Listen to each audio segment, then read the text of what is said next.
ఇప్పుడు నేను చెప్పే ఈ 3 సిమ్టమ్స్ మీరు జాగ్రత్తగా వినండి. వీటిల్లో ఏదో ఒక్కటున్నా కూడా మీ చూపుకి పర్మనెంట్గా డ్యామేజ్ అయ్యే ఛాన్స్ ఉంది.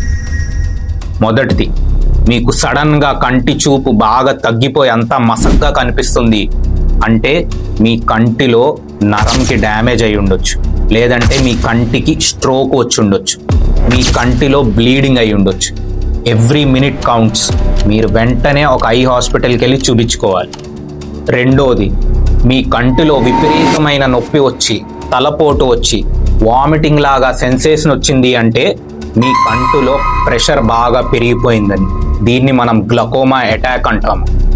ఇది ఒక ఎమర్జెన్సీ. మీరు అస్సలు వెయిట్ చేయకోకుండా మీరు వెంటనే హాస్పిటల్కి వెళ్ళి మీ ప్రెషర్ అంతా చెక్ చేయించుకోవాలి. మూడోది, మీ కంటిలో ఒక పక్క నుంచి కాంతి మెరుపులాగా వెళ్ళింది అంటే మీకు కంటిలో రెటినల్ డిటాచ్మెంట్ అయ్యే ఛాన్స్ ఉంది అని అర్థం. దానికి కూడా మీరు హాస్పిటల్కి వెళ్ళి రెటినల్ చెకప్ అనేది ఖచ్చితంగా చేయించుకోవాలి. ఇలాంటి ఇన్ఫర్మేటివ్ డీల్స్ మీకు చూడాలి అంటే మా శంకర్ నేత్ర చికిత్సాలయ ఫాలో చేయండి.